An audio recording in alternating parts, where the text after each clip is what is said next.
अस्मद्गुरुसमारम्भां यतिशेखरमध्यमां लक्ष्मीवल्लभपर्यन्तां वन्दे गुरुपरम्पराम् ஆழ்வார்கள் வாழி அருளிச் செயல் வாழி தாழ்வாதுமில் குறவர்தாம் வாழி ஏழ்வாறுமுய்ய அவர்களுரைத்தவைகள்தாம் வாழி செய்யமறை தன்னுடனே சேர்ந்து அகலகில்லே நிறையுமென்னு அலர்மேல் மங்கை உரைமார்பா நிகரில் புகழாய் உலகம் உன்னுடையாய் என்னையாழ்வானே நிகரிலமரர் முனிக்கணங்கள் விரும்பும் திருவேங்கடத்தானே புகழொன்னில்லா வடியேன் உன்னடிக்கு இழமர்ந்து புகுந்தேனே அகில புவன ஜன்மஸ்தேம பங்காதிலீலே வினத விவிதபூதௌராதரக்ஷை கதீக்ஷே ஸ்ருதிசிரசி விதீப்தே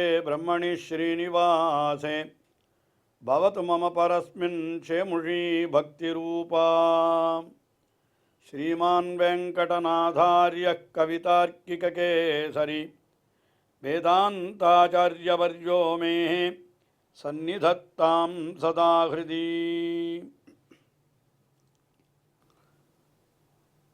ஆச்சாரியர்களுக்குள்ளே மிக அதிகமான கிரந்தங்களை அருளி செய்தவர் என்ற பெருமையை பெற்றிருக்கின்ற வேதாந்த தேசிகன் அவர் அருளி செய்த ஸ்தோத்திர கிரந்தங்களும் அதிகமானவையே. அதிலே ஞாச தசகம் என்கிற ஒரு சிறிய ஸ்தோத்திரத்தை இப்பொழுது நாம் அனுபவித்து வருகிறோம். இது 10 ஸ்லோகங்களை கொண்டதாக அளவிலே மிக சிறிய ஸ்தோத்திரமாக இருந்தாலும் மிகவும் அர்த்த கர்ப்பமான, அதாவது ஆழ்ந்த கருத்துக்களை எல்லாம் தன்னிடத்திலே கொண்ட ஒரு அற்புதமான ஸ்தோத்திரமாகும். ஞாசம் என்றால் எம்பெருமானையே உபாயமாக கொள்ளுகிற சரணாகதி. அதை பற்றின 10 ஸ்லோகங்கள் ஆகையினாலே இந்த ஸ்தோத்திரத்திற்கு ஞாச தசகம் என்றே பெயராக அமைந்திருக்கிறது. இந்த ஸ்தோத்திரத்திலே எம்பெருமானை சரணம் புகுந்து, அந்த புகுந்த பிற்பாடு, அதாவது புகுகிற காலத்திலே தமக்கு இருக்கக்கூடிய நிலைகள் எல்லாவற்றையும் அற்புதமாக அருளி செய்கிறார் என்று பார்த்து வருகிறோம். அதிலே இப்பொழுது 5வது ஸ்லோகம். அதிலே என்ன பிரார்த்திக்கிறார் என்றால், எம்பெருமானை சரணம் புக வேணுமானாலும் அதற்கு சில தகுதிகள் வேண்டும் அல்லவா, அந்த தகுதிகளையும் நீயே எனக்கு கொடுக்க வேணும் என்பது போல இந்த ஸ்லோகத்திலே சொற்போக்குகள் அமைந்துள்ளன. எதுவாயிருந்தாலும் என் உணர்வினுள்ளே இருத்தினேன் என்று அருளி செய்த ஆழ்வார் அதுவும் அவனதின் அருளே என்று அருளி செய்கிறார். ஆக நெஞ்சிலே நாம் எம்பெருமானை வைக்க வேணுமானாலும் அதுவும் கூட எம்பெருமானுடைய அருளாலே விளையக்கூடியதே தவிர அதுவும் நம்முடைய முயற்சியாலே ஏற்படுவது அல்லவே. ஆகையினாலே எல்லாவற்றையும் நீயே விளைத்து எனக்கு அனுகிரகம் பண்ண வேணும் என்கிற கருத்தை இந்த ஸ்லோகத்திலே வெளியிடுகிறார் என்று சொல்லலாம்.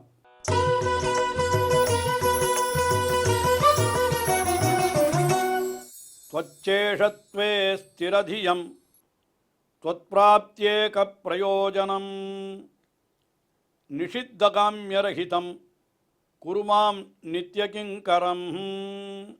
மாம் என்றால் என்னை. நீ என்ன பண்ண வேண்டும்? என்னை இப்படியெல்லாம் நீ செய்ய வேண்டும். என்ன செய்ய வேண்டும்? त्वच्चेषत्वे स्थिरधियं, உன்னுடைய அடிமைத்தன்மை, அதாவது உனக்கே நான் அடியவன் என்கிற அந்த நிலை இருக்கிறதே, அந்த நிலையிலே நான் என்றைக்கும் மாறாமல் அது உறுதியான ஒரு கோட்பாடாக எனக்கு இருக்க வேண்டும். அதுவும் குருமாம். त्वच्चेषत्वे ஸ்திரதியம் குருமாம் என்கிறார். உன்னுடைய உனக்கு நான் அடிமைப்பட்டவன் என்கிற அந்த ஞானமானது எக்காலத்திலும் எனக்கு கலங்கிவிடக்கூடாது. அது என்றைக்கும் நிலைத்து நிற்க வேண்டும். நமக்கு கூட சில விஷயங்கள் எம்பெருமானிடத்தில் கூட பிரீத்தி உண்டாகிறது. ஆனால் உலகத்திலே ஏதாவது சில துன்பங்கள் ஏற்பட்டால் அந்த பிரீத்தியெல்லாம் மாறி, ஐயோ இப்படி செய்து விட்டானே, கருணை இல்லாதவன் எம்பெருமான் என்றெல்லாம் கூட சொல்ல வேண்டிய நிலை ஏற்பட்டு விடுகிறது அல்லவா. அப்படிப்பட்ட கலக்கங்கள் எதுவும் எனக்கு இருக்கக்கூடாது. பின்ன எப்படி இருக்க வேணும்? त्वच्चेषत्वे स्थिरधियं कुरुमां, உன்னுடைய அடியவன் என்கிற அந்த நிலையிலிருந்து என்றைக்கும் நான் நழுவாதபடி இருக்க வேணும், அதற்கும் நீயே அருள் புரிய வேணும். எம்பெருமானுக்கே அடிமைப்பட்டவனாய் இருந்தாலும் கூட அந்த அடிமையை வேறொன்றுக்கு பயன் கொள்வது உண்டுள்ளோ, அப்படி இருக்கக்கூடாது. தொத்பிராப்தியேக பிரயோஜனம் குருமாம். தொத்பிராப்தி ஏக பிரயோஜனம், உன்னை அடைவது ஒன்றையே எனக்கு பயனாக நீ ஏற்படுத்த வேண்டும், அதுவும் அப்படிப்பட்டவனாக என்னை நீ ஆக்க வேண்டும்.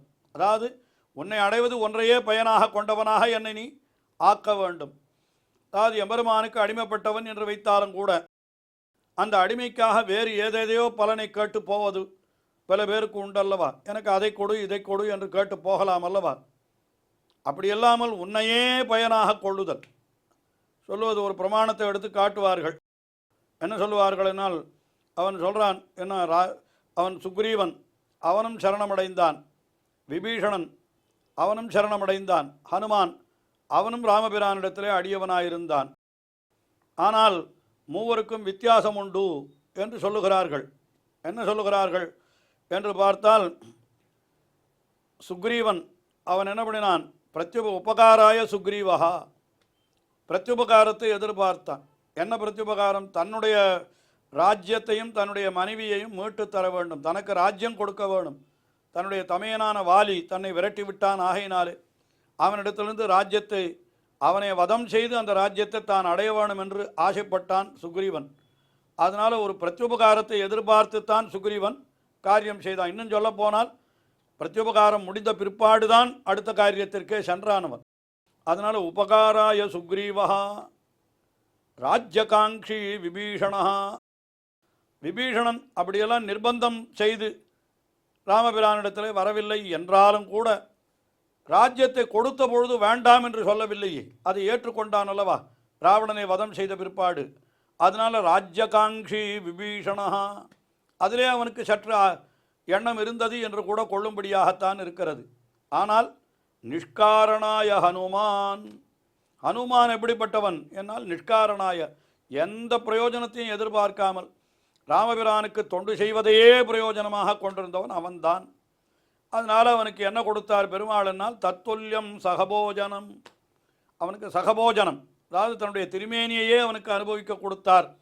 அவனை ஆலிங்கனம் பண்ணி கொண்டார். அப்படியே ஏஷ சர்வபூதஸ்து பரிஷ்வங்கோ ஹனுமதா, எது ஒன்றை கொடுத்தால் எல்லாம் கொடுத்ததாகுமோ, ஆக தன்னையே அவனுக்கு கொடுத்து அவனை ஆலிங்கனம் பண்ணி கொண்டார் என்றெல்லாம் சரித்திரம் இன்னும் வேறு விதமாகவும் இது எடுத்து சொல்லப்படுகிறது. அதனால் இப்படி உலகத்திலே பல பேர் பலவிதமாக காட்டாலும் எங்கோ ஒரு மூலையிலே யாரோ ஒருத்தர் வேறு பிரயோஜனம் எனக்கு வேண்டாம், நீயே எனக்கு பயன் என்று சொல்கிறாளே, அப்படிப்பட்ட நிலை எனக்கு உண்டாக. தொத்பிராப்தியேக பிரயோஜனம் மா குருமாம் என்று சொன்னார். அதற்கு மேலே நிஷித்த காமியரகிதம், நிஷித்த காமியரகிதம் என்னால் அற்ப பலன்களுக்காக செய்யப்படுகிற செயல், அதெல்லாம் எனக்கு காமிய கர்மங்கள் என்று எதுவுமே ஏற்படக்கூடாது. உலகத்திலே செல்வத்தை பெறுவதற்காக ஒரு யாகம் செய்வது, நீண்ட ஆயுளை பெறுவதற்காக யாகம் செய்வது, பிள்ளையை பெறுவதற்காக யாகம் செய்வது, இதெல்லாம் எதுவுமே நிஷித்த காமியரகிதம், மிகவும் தாழ்ந்தவைகள், விலக்கப்பட்டவைகள். அதுவும் காமியம் என்னால் அற்பமான பலனை தருபவர்கள்.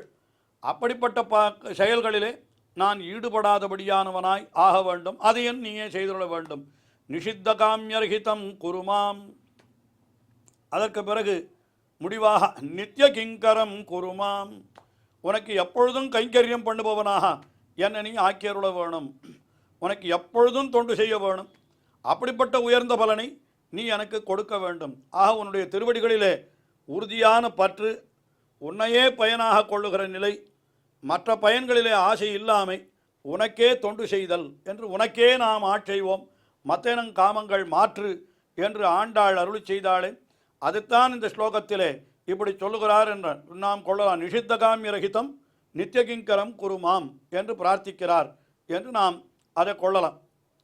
உடனே அந்த கைங்கரியம் என்னால் அது எப்படிப்பட்ட கைங்கரியமாக இருக்க வேண்டும் என்கிறதை அடுத்தபடியாக ஸ்லோகத்திலே விளக்குகிறார். அதாவது 6வது ஸ்லோகத்திலே அதை விளக்குகிறார்.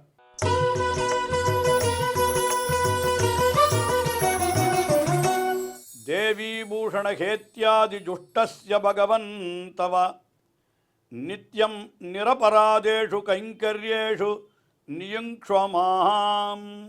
எம்பெருமான் என்கிறவன் எப்படிப்பட்டவன் என்னால் தேவி பூஷண ஹேத்தியாதி ஜுஷ்டஸ்ய, ஹேத்தி என்னால் ஆபரணங்கள் ஆயுதங்கள், ஹேத்தி என்னால் ஆயுதங்கள், பூஷணம் என்னால் ஆபரணங்கள்.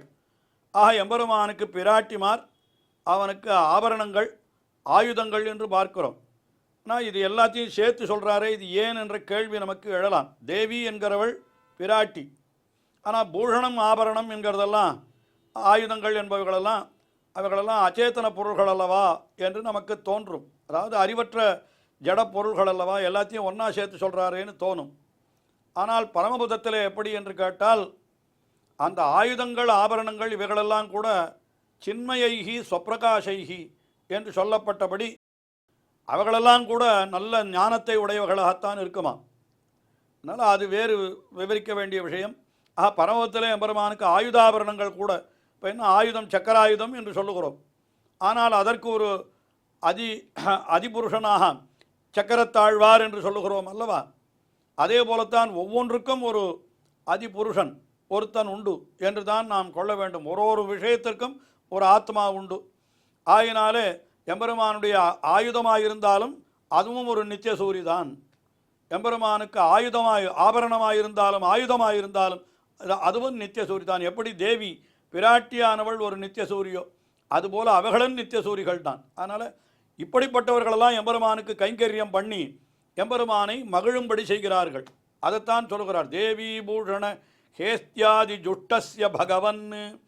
அப்படிப்பட்ட தேவி பூஷணங்கள் ஆயுதங்கள் இவற்றாலே கைங்கரியம் பண்ணப்பட்டு மகிழுகின்ற எம்பெருமானே பகவன் என்று சொல்லி, அப்படிப்பட்ட உனக்கு நித்தியம் நிரபராதேஷு கைங்கேரியேஷு நியுங்க்ஷமாம், நித்தியமாக நான் கைங்கரியம் பண்ண வேண்டும்.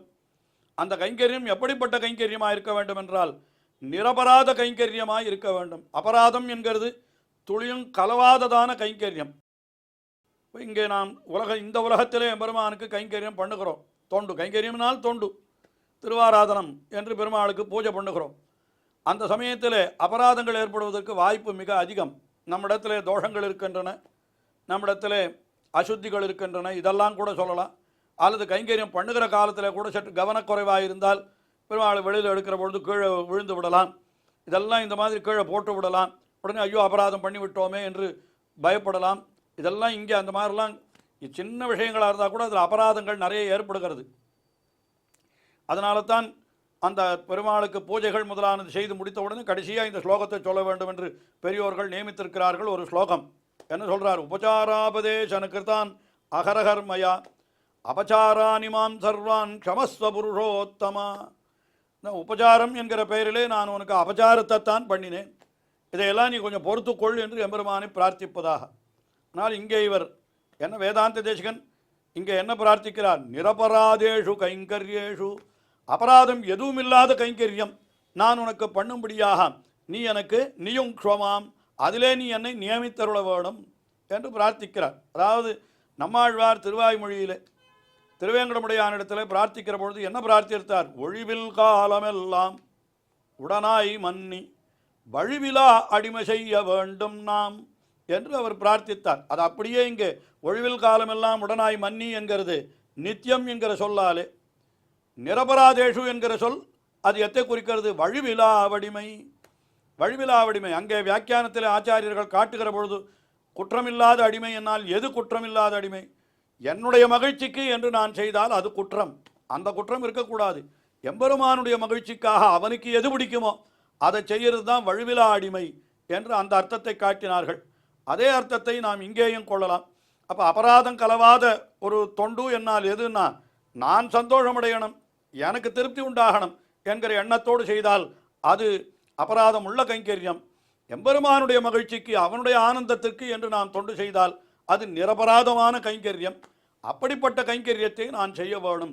அதைத்தான் நம்மாழ்வார் பிரார்த்தித்தது அப்படியே இங்கே காட்டுகிறார்.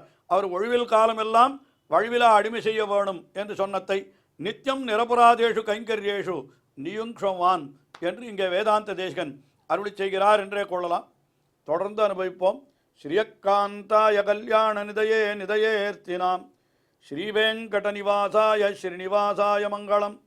ஸ்ரீமத் சுந்தரஜாமா திருமுனிமானசவாசினே சர்வலோக நிவாசாய ஸ்ரீனிவாசாய மங்களம்.